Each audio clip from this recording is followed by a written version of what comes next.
Welcome on back to Baron's New Vegas Gun Guides, and this episode is on the penultimate 5.56mm weapon in the base game, and it's more of a variant to the service rifle than its own gun, and it is the Marksman Carbine.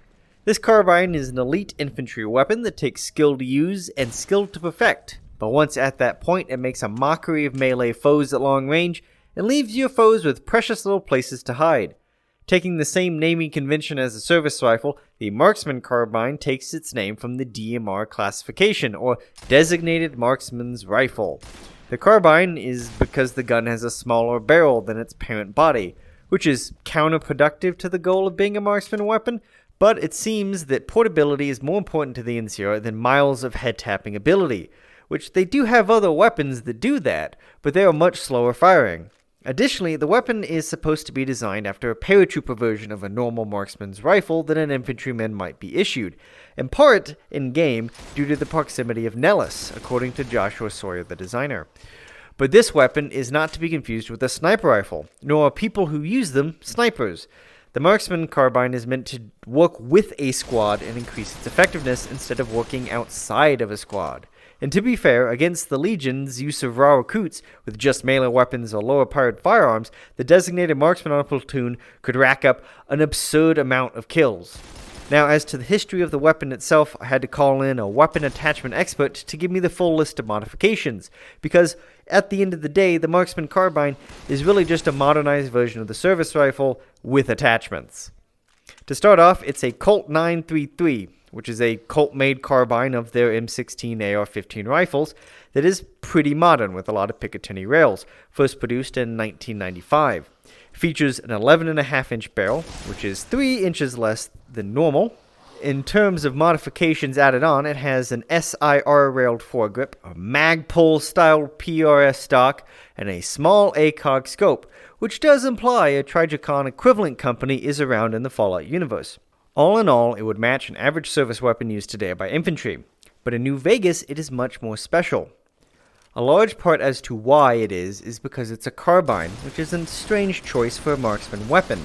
Now, a point to why it's a carbine is it's more likely filling a niche that the larger rifles just aren't good for, which is a perfect mid-range skirmishing rifle with the careful shooter giving it the ability to get out to longer ranges due to its clear sight picture and steady spread, but not being the investment that the larger and more fragile rifles are. As well as the price of the largest rifle in the game, compared to the marksman rifle, isn't quite the same. Now, what is the power in this little carbine? Well, it's much greater than the varmint rifle to say the least. This is possibly due to better construction, but regardless the reason, it is a solid 24 damage, 1 above the unique Rat Slayer, and 6 more than the service rifle or varmint rifle, an increase of 33% over them. With a rate of fire of 5.7 shots per second, if you have the trigger finger for it, equates to a DPS of 136.8 damage per second, which is around 80% more than the service rifle. It has a 20-round magazine, just like the service rifle, but the added damage and fire rate given an adjusted DPS of 90. As expected of a marksman's rifle, it has a good spread at only 0.04, which is less than the cowboy repeaters. In VATS, it's very cheap, at only 14 AP, which is great efficiency of 1.7 damage per AP, making this rifle good both in VATS and in real time, with its high rate of fire and accuracy. For its crit performance, it's the usual, a 1x multiplier with double damage on a crit. While nothing outstanding, it makes a nice surprise when it happens. The weapon does have a forepost for iron sights, but instead of a rear sight, it has a 2.86x scope, which is the standard magnification for the game, and has a great sight picture with beads on the sight for accounting for wind, target speed, and distance, all of which are things that the game does not account for. So in the end, all you need to do is line it up and shoot. The sight makes it easy for shooting, and the fire rate makes it a miss not too punishing as compared to other bolt-action rifles.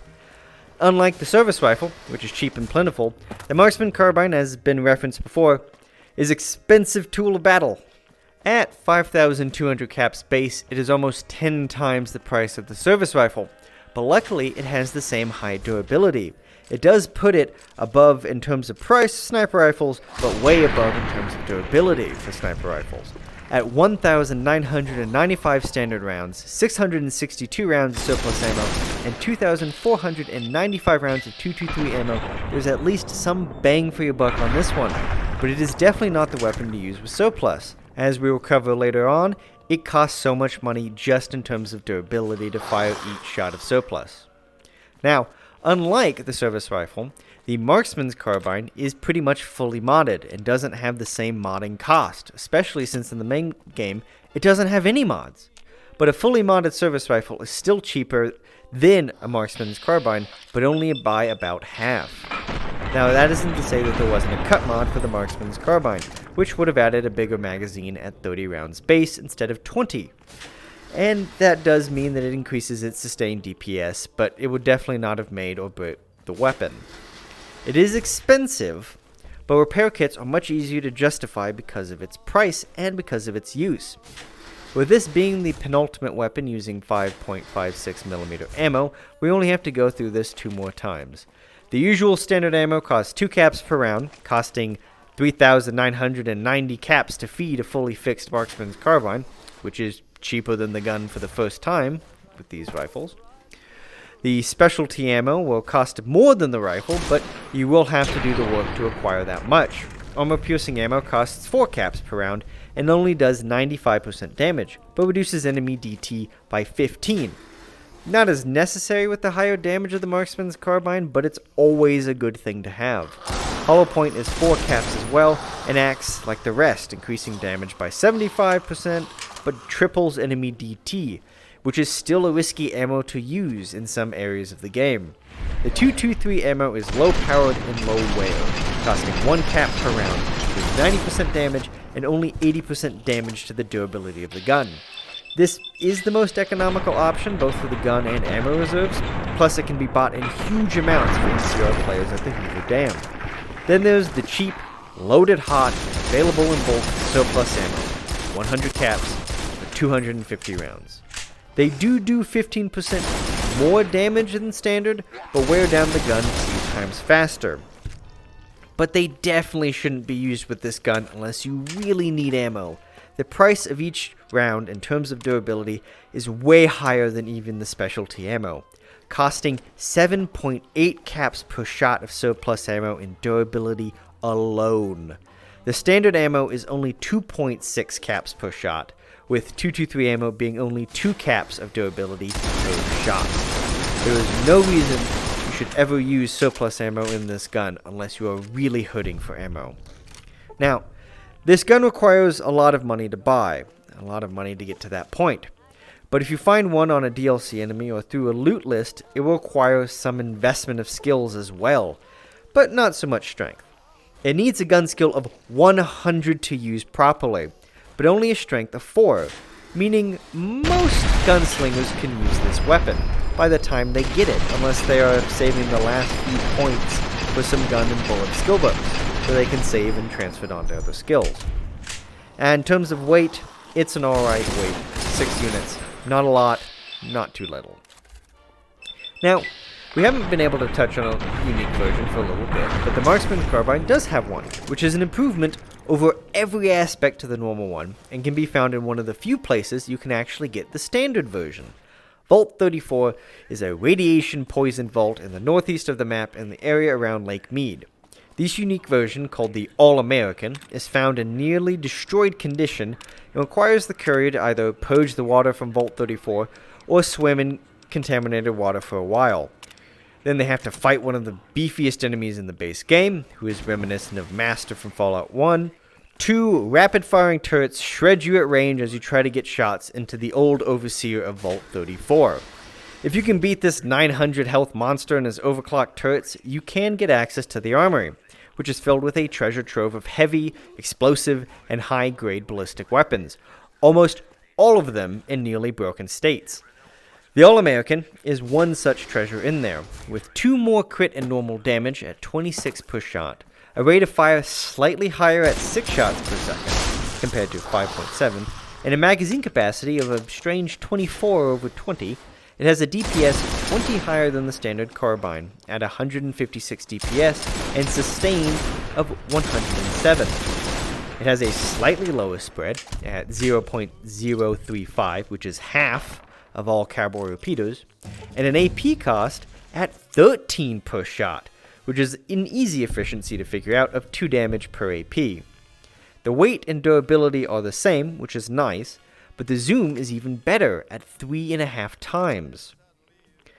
And if you can go through all of that to get it, it is well worth the effort.